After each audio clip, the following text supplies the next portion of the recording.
گھونٹ پی جائے، اور اللہ کے نزدیک وہ بڑا افضل عمل ہے جس میں بندہ اپنے غصے کو خود گھونٹ گھونٹ پی جاتا ہے۔ اور شیخ سعدی رحمۃ اللہ تعالی علیہ نے بھی گلستان میں اس کو لکھا کہ سب سے پیارا مشروب وہ ہے جس کا ٹیسٹ، جس کا ذائقہ آپ کو ساری زندگی ملتا ہے، اور وہ ہے اپنے غصے کو گھونٹ گھونٹ کے پینا۔ اللہ تعالیٰ نے سورہ آل عمران آیت نمبر 133 میں تعریف کرتے ہوئے ان لوگوں کی فرمایا والکاظمین الغیظ، اور ایمان والے غصے کو پی جاتے ہیں، والعافین عن الناس، اور لوگوں کو معاف کر دیتے ہیں، واللہ یحب المحسنین، اللہ احسان کرنے والوں کو پسند کرتا ہے۔ لہذا معاف کر دینا، درگزر کر دینا، تحمل اور برداشت کو اپنا لینا، صبر کی کیفیت کو دل میں پیدا کر لینا، یہ سارے وہ اوصاف ہیں جو ایک بندے کو انسانیت کے اعلیٰ درجے پر فائز کر لے۔ اسلام صرف عقائد و اعمال کی اصلاح نہیں کرتا، بلکہ اسلام عقائد و اعمال کی اصلاح کے ساتھ ساتھ ہمیں باہمی رواداری، تحمل، برداشت اور صبر کی تلقین بھی کرتا ہے۔ جس طرح انسان کو خوراک کی ضرورت ہے اور اس کے بغیر اس کا جینا ممکن ہی نہیں، ایسے ہی کسی بھی معاشرے کے اندر صبر، تحمل اور برداشت کی بھی بہت ضرورت ہے۔ اس کے بغیر معاشرہ اپنی اقدار و شناخت بھی کھو دیتا ہے، وہ اپنی بنیادی جو اقدار ہیں ان کو بھی بلا بیٹھتے ہیں لوگ، اور معاشرہ اپنی اقدار و شناخت ہی کھو بیٹھتا ہے اگر اس کے اندر تحمل، برداشت، صبر اور رواداری جیسی یہ صفات پیدا نہ ہو۔ اس شاعر نے کیا خوبصورت کہا، ظفر آدمی اس کو نہ جانیے گا، خواہ وہ کیسا ہی ہو فہم و ذکا، جس کو عیش میں یاد خدا نہ رہی، تیش میں خوف خدا نہ رہا۔ جس کو تیش میں خوف خدا ہی نہ رہے، تو شاعر کہتا ہے اس کو آدمی ہی نہ جانی، اس کو انسان ہی نہ سمجھی۔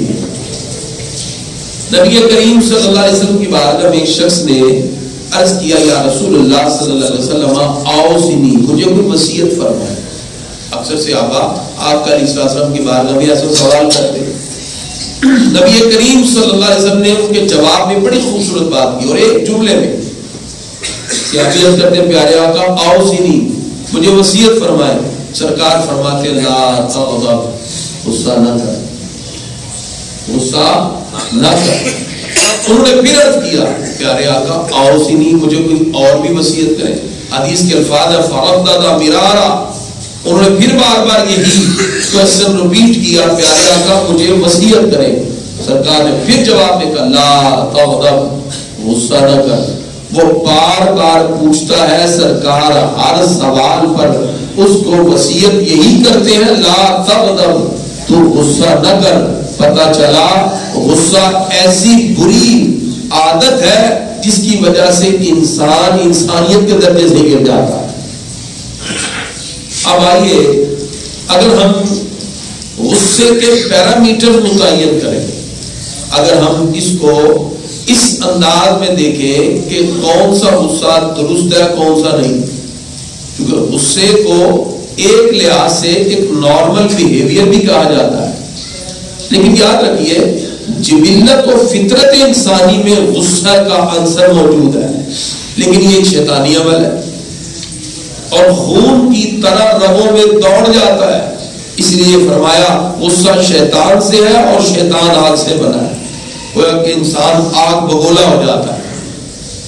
اور ایک اعتبار سے غصہ نارمل بیہیویئر بھی ہے، اور کسی بھی شخص کو متنبع کرنے کے لیے، سرزنش کے لیے غصے کی کیفیت کا پیدا ہو جانا انسان کی نیچر میں شامل ہے، یہ اس کی فطرت میں شامل ہے، لیکن غصے کو نبھانا اور غصے کو برداشت کرنا یہ انسان کا کمال اور انسانی معراج ہے۔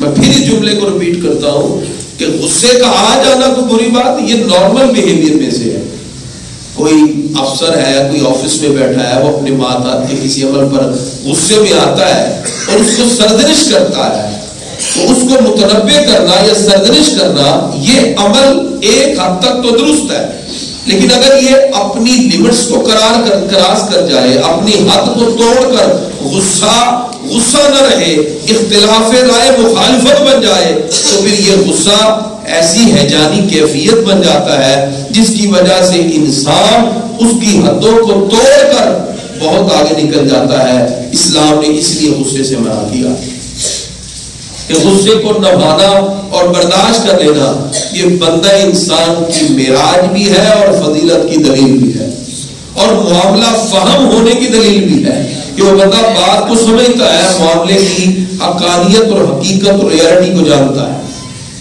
اس لیے اسلام نے یہ کہا کہ صبر کو اپناؤ، غصے کی کیفیت پیدا ہو، صبر کو اپناؤ۔ قرآن مجید فرقان حمید میں تقریباً 103 مرتبہ صبر کرنے کا حکم دیا گیا، اور حلیم یہ اللہ کا نام بھی ہے، حلیم کا مطلب بردباری ہے۔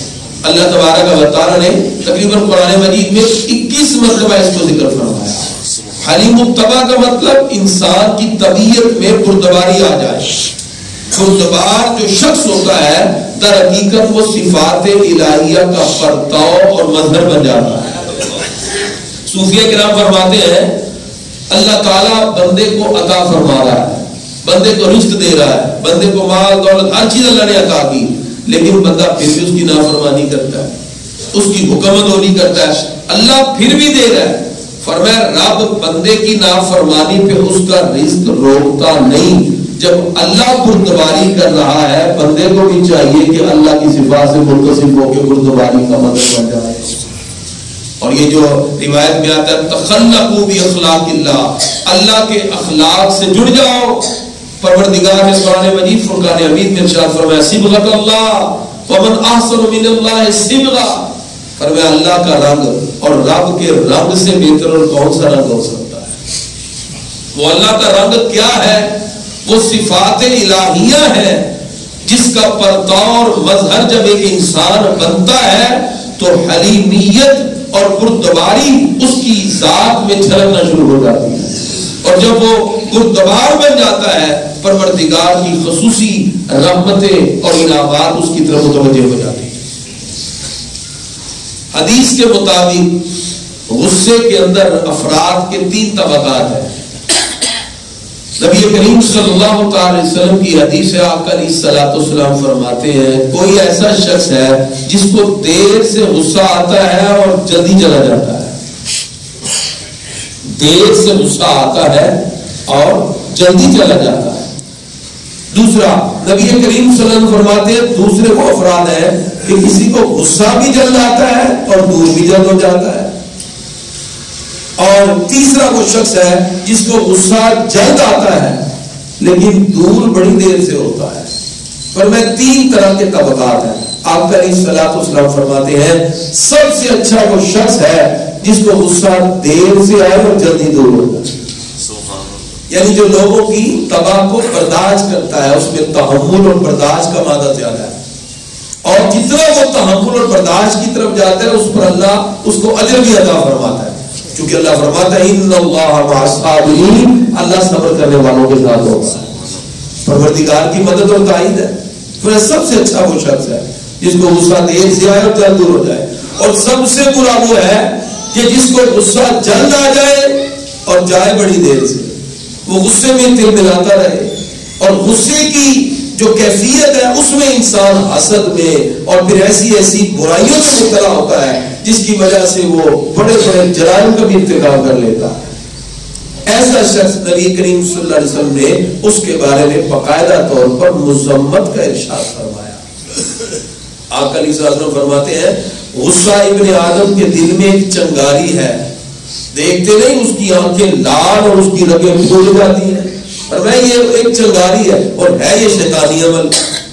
اس لیے گرامی حضرات اللہ کے نزدیک کوئی بندہ جب غصے کی حالت میں گھونٹ گھونٹ کر اس غصے کو پی لے، پروردگار کو یہ عمل سب سے پیارا لگتا ہے، اور غصہ کبھی انسان کے ایمان کو بھی بگاڑ دیتا ہے۔ جیسے ایلوا شہد کو، یہ حدیث کے الفاظ ہے، شہد کے اندر اگر آپ کوڑ کبا ڈال دیں تو وہ شہد کو بگاڑ دے گا، اور بعض اوقات اپنی حرکات کی وجہ سے ایمان خطرے میں بھی پڑ جاتا ہے، انسان ایسا بھی غصے کی حالت میں چلا جاتا ہے، اور کبھی انسان غصے کی حالت میں اتنا بڑھتا ہے کہ ادارے ایک دوسرے سے گتھم گتھم ہونا شروع ہو جاتے ہیں، ایک ادارہ دوسرے کو ڈی ویلیو کرنے کے لیے، ایک دوسرے کو اب لوگوں کی نظروں میں گرانے کے لیے بعض مقام پر، اس وجہ سے پھر معاشرے آپس میں جب ایک دوسرے سے لوگ دست و گریبان ہوتے ہیں تو پورے معاشرے میں پھر ایسے لوگوں کی جگنسائی ہوتی ہے۔ اس لیے گرامی قدر حضرات، اسلام سب سے پہلے کسی بھی ریاست کے اندر جو امیر ہوتا ہے، جو حکمران ہوتا ہے، اس کو تلقین کرتا ہے کہ آپ پہلے خود کسی بھی وصف سے متصف ہو تو لوگ آپ کی پیروی کرنا شروع ہو جاتے ہیں۔ ریاست اور سربراہان ریاست جو ہوتے ہیں اسلامی ریاست میں، حاکم وقت، امیر المومنین، ان کے لیے یہ کہا گیا کہ تم اپنا ظرف بڑا رکھو۔ اگر ریاست میں عدم برداشت اور عدم تحمل ہوگا تو انڈرسٹوڈ ہے عوام میں بھی عدم برداشت اور عدم تحمل پیدا ہو جاتا ہے، لوگ ایک دوسرے کے سامنے کھڑے ہوتے ہیں، تو پھر معاشرہ کبھی بھی کامیابی کی راہوں کی طرف نہیں چلتا۔ ہمارے پیارے نبی صلی اللہ علیہ وسلم کی زندگی ہمارے لیے بہترین نمونہ ہے۔ آپ نے اپنی ذات کے لیے کبھی بھی کسی سے انتقام لیا ہی نہیں، کبھی بھی۔ ایک مرتبہ آقا علیہ الصلوۃ والسلام کچھ مال تھا، غریبوں میں بانٹ رہے تھے، تو ایک دیہاتی آیا، اب اس نے مانگنے کا انداز اچھا نہیں بنایا۔ آقا علیہ الصلوۃ والسلام کی گردن مبارک میں ایک چادر تھی، اس نے کھینچ کے کہا مجھے بھی دے۔ آقا علیہ الصلوۃ والسلام نے دینے کا حکم دیا، لیکن ساتھ ہی سرکار نے فرمایا یہ جو تم نے چادر کھینچی ہے میں اس کا بدلہ بھی لوں گا۔ اس نے مسکراتے ہوئے کہا کہ آپ بدلہ لے ہی نہیں سکتے۔ سرکار نے پوچھا کیوں؟ اس نے عرض کیا پیارے آقا آپ کریم النفس ہیں، آپ تو لوگوں کو بھی عطا فرماتے ہیں۔ لیکن آقا علیہ الصلوۃ والسلام نے مسکراتے ہوئے اس کو یہ ضرور سمجھایا کہ مانگنے کا یہ طریقہ نہیں ہے، لیکن آقا علیہ الصلوۃ والسلام پر اس کو اتنا اعتماد تھا کہ محبوب آقا کبھی بدلہ لے گی۔ نبی کریم صلی اللہ علیہ وسلم کے اوصاف کریمانہ سے متاثر ہو کر زید بن شانہ بہت بڑا ایک عالم ہے، یہودیوں کا بہت بڑا اسکالر ہے۔ اب چونکہ وہ علم کی نگاہ سے دیکھنے والے ہیں، اور جو اہل علم ہوتے ہیں وہ صرف بظاہر کسی چیز کو دیکھ کے نہیں مانتے جب تک کہ دلائل اور ریفرنسز کو نہ دیکھیں۔ تو زید بن شانہ نے کہا کہ میں نے پہلی کتابوں میں جو آخری نبی کی نشانیاں پڑھی میں نے وہ ساری ان میں دیکھ لی، لیکن ایک ایسی نشانی تھی جو مجھے آزمانے کا موقع نہ ملا، اور وہ نشانی یہ تھی جو اللہ کے آخری نبی ہوں گے ان کا بردباری والا وصف ان کے غصے پہ غالب ہوگا، یعنی وہ حلیم الطبع ہوں گے، بردبار ہوں گے، تحمل اور برداشت ان میں انتہا کی ہوگی، پر میں یہ مجھے کبھی آزمانے کا موقع نہیں ملا۔ زید بن شانہ نے کہا کہ میں انتظار میں رہا۔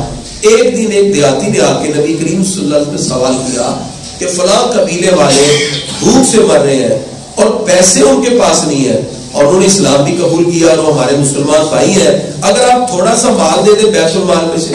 سرکار نے فرمایا اب تو بیت المال خالی ہے۔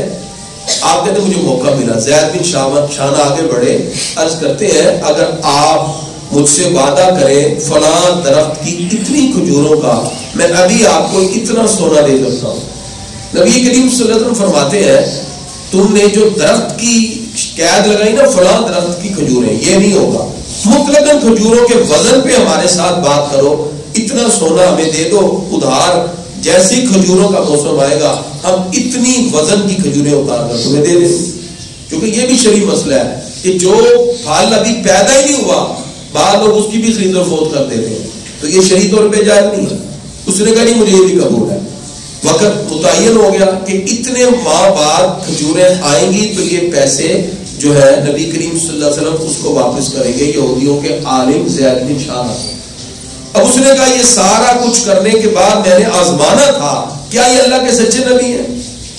وہ کہتا کہ ابھی مدت پوری نہیں ہوئی، ایک دن آپ کا علیہ الصلوۃ والسلام صحابہ کے ساتھ آ رہے تھے تو میں آگے بڑھا اور میں نے بڑے ہی نازیبا الفاظ سے ان سے کہا میرا قرضہ کیوں نہیں واپس کیا؟ اور نبی کریم صلی اللہ علیہ وسلم کو حرف تنقید کا نشانہ بنایا. وہ الفاظ کہے جو کوئی بھی شخص سنے تو غصے میں آ جائے.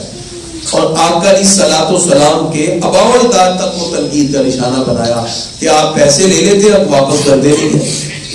نبی کریم صلی اللہ علیہ وسلم کے سامنے جب اس نے یہ جملے کہے تو فاروق اعظم جلال میں آ گئے اور فوراً مڑتے ہوئے کہا کہ تیری یہ جرت میرے آقا کو یہ بات کہے. اگر سرکار سامنے نہ ہوتے تو رب کعبہ کی قسم میں تیری گردن اتار دیتا. کہ فاروق اعظم نے اپنی محبت کا اظہار کیا, لیکن جب سرکار کی طرف دیکھا تو سرکار مسکرا رہے تھے اور سرکار فرماتے عمر یہ تمہارا انداز اچھا نہیں تھا. طریقہ کار یہ تھا کہ آپ اس کو یہ سمجھاتے کہ کسی سے قرض لینے کا یہ طریقہ نہیں ہوتا, اور مجھے کہتے کہ پیارے آقا آپ ان کا قرض ادا کریں. آپ نے ڈانٹنا ان کو شروع کر دیا. سرکار فرماتے جاؤ اب ان کا سارا قرضہ بھی واپس کرو اور جو تم نے ڈانٹا ہے اس کے بدلے میں اتنے من کھجورے ان کے اور زیادہ دے دو. اب جس وقت فاروق اعظم گئے سارا قرضہ دے دیا, جب کھجوریں زیادہ دی تو اس نے کہا یہ کس کی ہے؟ فرمایا میرے آقا کا حکم ہے جو میں نے تمہیں ڈانٹ دیا تھا. سرکار فرماتے یہ کتنی کھجوریں زیادہ دو. زید بن شانہ نے کہا اصل میں مجھے جانتے ہو؟ فاروق اعظم نے کہا جی نہیں. کہا میں زید بن شانہ. کہا وہ جو یہودیوں کا بہت بڑا عالم ہے؟ کہا ہاں میں ہی ہوں. کہا اصل میں ان کو ازمانا چاہتا تھا, یہ پیسہ یہ دولت یہ کچھ نہیں. فاروق اعظم سے کہا مجھے آج یقین ہو گیا کہ یہ اللہ کے سچے نبی ہیں جن کو اپنے غصے سے زیادہ اپنی بردباری پر اعتماد ہے. اے عمر میرے ایمان کے گواہ بن جاؤ. کلمہ پڑھ کے انہوں نے اسلام کو قبول کیا. سرکار کی بارگاہ میں آئے, عرض کرتے پیارے آقا میں تو صرف آزمانا چاہتا تھا, یہ مال بھی آپ کا ہے, یہ میں بھی آج سے آپ کا ہوں. اور اپنا آدھا مال انہوں نے اسلام کے لیے وقف کر دیا اور اللہ کے محبوب کی بارگاہ میں حاضر ہو کر کلمہ طیبہ پڑھتے ہوئے انہوں نے کہا میں نے اسلام کو قبول کیا. یہ ہے تحمل اور برداشت جو آج ہمارے معاشرے میں ختم ہو چکا ہے. ہم تو روڈ اور سڑک پہ چلتے ہوئے تھوڑی سی گاڑی لگ جائے تو ہم اسے نہیں چھوڑتے, چلتے ہوئے موڑا لگ جائے ہم کہتے ہیں تم کون ہو. ہم تو صرف اپنی انانیت کے خول میں بند ہو کر ایک دوسرے کے ساتھ اس طرح دستوں گریبان ہوتے ہیں جس کی وجہ سے انسانیت بھی سسکتی ہوئی دکھائی دیتی ہے. گرامی حضرات, تحمل اور برداشت کا تعلق گھر سے لے کر فیملی سے لے کر معاشرے کے ہر مقام اور طبقے پر ہونا ضروری ہے. بعض افراد اپنی ڈیوٹی سے آتے تھکے ہوئے آتے ہی پورے گھر کا ماحول خراب کرتے ہیں. پانی لے آؤ, کھانا لے آؤ, یہ کر دو, وہ سارا گھر کے بچے بھی دہشت میں آئے تھے بدل کیا ہو گیا. حالانکہ نہیں. تحمل اور برداشت. ہمارے پیارے نبی صلی اللہ علیہ وسلم گھر میں آتے, ایک مرتبہ آپ نے گوشت ذبح کر کے گھر میں بھیجا, میں بانٹ دوں. تقسیم ہو گیا, سرکار دو عالم علیہ السلام گھر تشریف لائے. پوچھا بھی کتنا رہ گیا؟ کہا یہ اچھا والا بانٹ دیا ہے, یہ جو خراب گوشت ہم نے رکھ لیا. اور میں جو تم نے دے دیا نا رب کی راہ میں اصل میں وہ بچ گیا ہے, یہ جو تم نے رکھ لیا یہ ختم ہو گیا. بڑے خوبصورت انداز. تو گھر کا ماحول بھی سب سے پہلے تو تحمل اور برداشت گھر سے ہے. آج ادھر ابھی نکاح ہوتا ہے 2 دن ادھر گزرے نہیں, 2 مہینے بعد طلاق کے دن کھلا. اتنے کیسز آئے ہوئے ہیں, اللہ معاف کرے ہمارے ہاں, اور چھوٹی چھوٹی باتوں پر. تو ایک تو بچیوں کے لیے تربیت, خاص طور پہ بچوں کے لیے تربیت کا اہتمام ہونا چاہیے. گھروں میں شادی سے پہلے بیٹا بیٹی کو سمجھایا جائے کہ اب زندگی کا ایک نیا مرحلہ شروع ہونے والا ہے اور اس میں ماں باپ کی بھی ذمہ داری ہے اور ان کی بھی ذمہ داری. تحمل اور برداشت ظاہری بات ہے, ایک دم کسی فیملی میں کوئی ایڈجسٹ نہیں ہوتا اور ایڈجسٹمنٹ کے لیے بھی ٹائم لگتا ہے. اس ٹائم پیریڈ کے اندر اتنے زیادہ یعنی ناچاکیاں اور غلط فہمیاں پیدا ہو جاتی ہیں کہ پھر وہ خلا کبھی پوری زندگی میں ہوتے ہی نہیں ہے. تو اس کے لیے ہم سب کی ذمہ داری ہے کہ پہلے اپنے گھر سے تحمل اور برداشت کا آغاز کریں, اور ایک دوسرے کے رویے کو برداشت کرنا یہ انسانیت ہے. ایک دوسرے کے رویے پر برداشت کے بجائے کھڑے ہو جانا یہ اس کا حل نہیں ہے. پھر آخر زندگیاں تباہ ہوتی ہیں, رشتے ٹوٹ جاتے ہیں, گھر کے گھر تباہ ہوتے ہیں, بہن بھائی آپس میں جدا ہو جاتے ہیں, زندگی بھر کے لیے بڑے بڑے خلا اور بڑے بڑے گیپ آتے ہیں. تو خدارا آپس میں ملائیے اور تحمل اور برداشت کو عام کیجیے. پھر ایک فیملی سے لے کر آپ کا آفس ہے, آپ اپنے آفس میں جاب کرتے ہیں, آپ کسی بھی جگہ ہے, آپ نے معاشرے میں نکلنا ہے, سڑک پہ آنا ہے, محلے میں آنا ہے, مسجد میں آنا ہے, ایک دوسرے کے رویے کو برداشت کرنا سیکھیے. میڈیکلی بھی نفسیاتی طور پر آپ کو کو سکون مل جاتا ہے جب آپ غصے کو کنٹرول کر لیتے ہیں.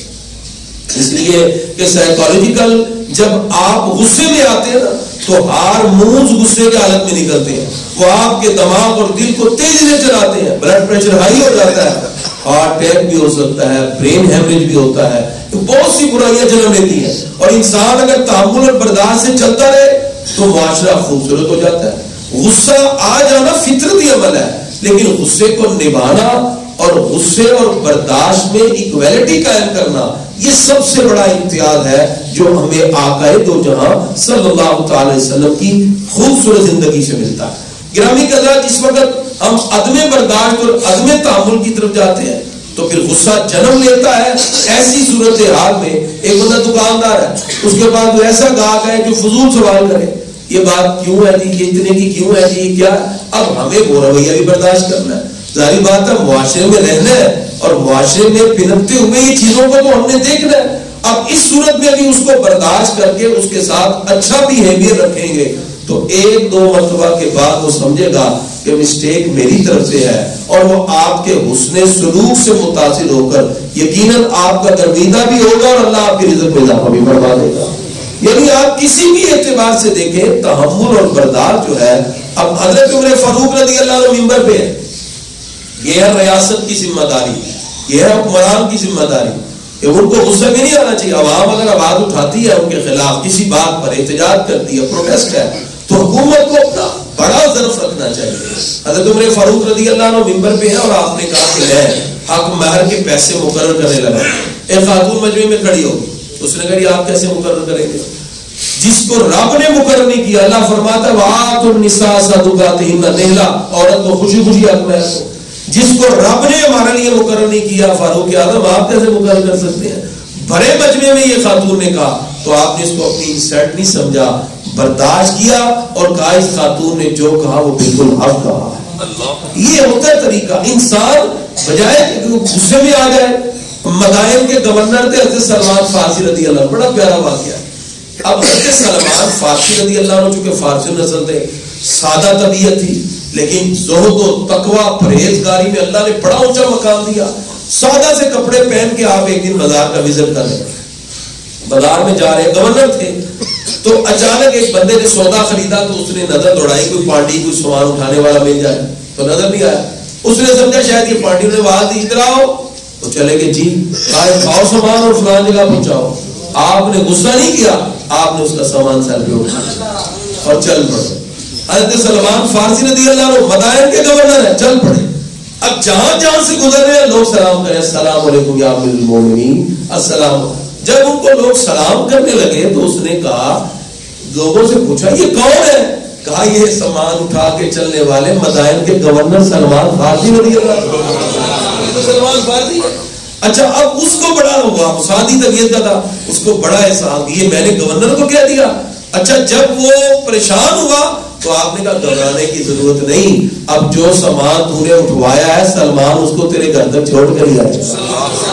کیا خوبصورت, یقین کریں یہ ہے حکمران ہمارا. بندہ ایسی تیش میں آئے جی تیری اوقات مجھے کچھ کہے, تو آپ گھر تک گئے. اچھا جب گھر تک گئے تو کچھ لوگ اور آپ کے پیچھے پیچھے حکومتی نمائندے چل پڑے.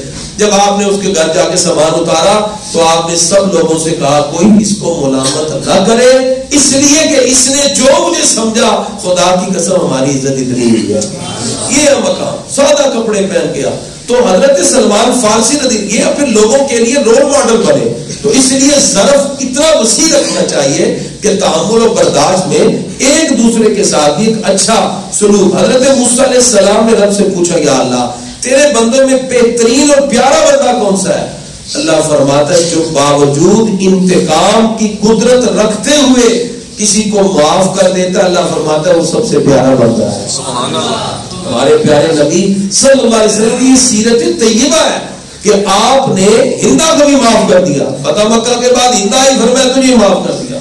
طائف میں پتھر مارے, آپ کے نالین شریف خون سے بھر گئے. فرشتہ آیا جی آپ ایک بار اشارہ کریں, جب اس حالت میں کوئی ہو تو غصے میں تیش میں آ کے بھی کہہ سکتے سرکار کچل کے رکھ دو انہیں, تو فرشتے نے کچل دینا تھا. آقا علیہ السلام نے پھر ہاتھ اٹھائے اور فرمایا نہیں ہو سکتا ہے ان کی آنے والی نسلیں مجھ پر ایمان لے آئے. کیا خوبصورت ادا ہے. سلام اس پر کہ جس نے خون کے پیاسوں کو قبائیں دی, سلام اس پر کہ جس نے گالیاں سن کر دعائیں دی. اتنے خوبصورت انداز میں ہمارے پیارے نبی صلی اللہ علیہ وسلم نے جس وقت ان تمام چیزوں کو ایک لائن میں کیا, ایکویلٹی پیدا کی, خوبصورت معاشرت تشکیل پا جاتا ہے. گرامی قدرات, اب ایک ادارہ اگر غصے کی حالت میں ہے, ایک طرف سے تو آپس میں دست و گریبان ہے اور اس کا خمیازہ اگر کسی اور کو بھگتنا پڑ رہا ہے, اور ہمارے وہ پیارے ادارے پاک فوج ہمارا ایک ایسا ادارہ ہے جس پہ ہر بندہ آنکھ بند کر کے اعتماد کرتا ہے اور کرنا بھی چاہیے. ہم چین کی نیند سوتے ہیں, وہ ٹھٹھرتی راتوں میں کھڑے ہو کر پیرا دے کر ہمیں میٹھی نیند سلا رہے ہوتے ہیں, وہ ہمارے ڈیفنس کر رہے ہیں. تو کم از کم ہمیں کوئی ایسا, میں فرد کی بات نہیں کر رہا, کسی ایک ذات کے ساتھ, کسی ایک فرد کے ساتھ جڑی ہوئی ساری چیزیں نہیں ہیں. ہم مسلمان ہیں اور ہمیں یہ چیزیں سمجھنا ہوگی کہ ہم ایک دوسرے کے ادارے پر اگر کیچڑ اچھالیں گے, تحمل اور برداشت ہمارے اندر ختم ہوگا, اور ہم یہاں تک بھی کہہ دیں گے کہ کسی کی لاشوں کو بے حرمتی کر دی جائے, اس کو فلاں چوک میں لٹکا دیا جائے, تو اسلام کبھی بھی اس کی اجازت نہیں دیتا. ہمارے پیارے نبی صلی اللہ علیہ وسلم نے بیت اللہ کو ایسے مخاطب کر کے کہا تیری بڑی شان ہے بیت اللہ, لیکن ایک مومن کی عزت و حرمت وہ سے بھی زیادہ ہے. اسے ہم اندازہ لگا لیں کہ ایک مومن کا کیا مقام و مرتبہ ہے. ان اللہ اشترى من المؤمنین انفسهم واموالهم بان لهم الجنہ. اللہ فرماتا ہے ہم نے مسلمانوں کی جانوں کو خریدا, انہوں نے کلمہ پڑھ کے ہمیں جانیں بیچ دی. اللہ فرماتا ہے ابھی ہم ان کو جنت عطا فرمائیں گے, خود پروردگار خریدار ہے. اس لیے گرامی قدر حضرات, اس معاشرے کے اندر بڑھتی ہوئی عدم برداشت اور عدم تحمل کی یہ ساری لہر جو گھر سے لے کے محلے تک اور محلے سے لے کے معاشرے تک اور معاشرے سے لے کر اب دنیا بھر میں بھی آپ دیکھیں جن ممالک میں عدم برداشت ہے, تحمل نہیں ہے, تو ناگاساکی میں کیا ہوا, جاپان میں کیا ہوا, غصے کا ہی نتیجہ تھا نا کہ افغانستان میں نسلوں کی نسلیں مٹا دی گئی. اسلام اس کی اجازت نہیں دیتا, اور الگ بات ہے کہ وہ لوگ امن کے دائی بن کے بھی بیٹھے ہوئے, یہ غصے کا نتیجہ تھا نا. اسلام نے کہا کہ نہیں, نسلیں نہیں مٹانی. ہمارے پیارے نبی صلی اللہ علیہ وسلم جب مکہ میں داخل ہوئے تو لائنیں لگا کے وہ لوگ کھڑے تھے. کسی نے سرکار کے چچا کا کلیجہ چبایا ہے, کسی نے آقا علیہ الصلوۃ والسلام کے راستوں میں کانٹے بچھائے ہیں, نبی کریم صلی اللہ علیہ وسلم سجدے میں ہے تو اونٹ کی اوجری رکھی ہے. وہ سارے لوگ جو اتنے بڑے جرائم کرتے رہے, چاہیے تو یہ تھا کہ آقا علیہ الصلوۃ والسلام پورا بدلہ لیتے. ہمارے پیارے نبی صلی اللہ علیہ وسلم فرماتے ہیں جاؤ میں نے سب کو خدا کے لیے معاف کر دیا. ایک انگریز مورخ نے اس مقام پہ بڑا پیارا تجزیہ کیا ہے اور اس نے انالیسس کرتے ہوئے لکھا ہے مکہ فتح نہیں ہوا, محمد نے محمد کو فتح کر لیا. کیسی فتح ہوئی, وہ سارے لوگ پھر کلمہ پڑھ کے مسلمان ہو گئے. یہ ہے اسلام کا خوبصورت طریقہ کار جس میں ہمیں برداشت, تحمل, صبر, ایک دوسرے سے رواداری اپنانے کا حکم دیا ہے. راہ چلتے ہوئے کسی کا ہاتھ لگ جائے, چلتے ہوئے گاڑی لگ جائے تو ہمیں ایک دوسرے کے ساتھ محبت اور پیار کے ساتھ اس مسئلے کو حل کرنا چاہیے, نہ کہ اس کو ایشو بنا کر پورے ملک کی عوام کے سکون کو تباہ کرنا چاہیے. اللہ رب العزت کی بارگاہ میں دعا ہے پروردگار ہم سب کو اسلام کے ان خوبصورت پیرامیٹرز کو اپناتے ہوئے قرآن و سنت کے مطابق اللہ کی رضا کے لیے تحمل, برداشت کو اپنانے اور ایک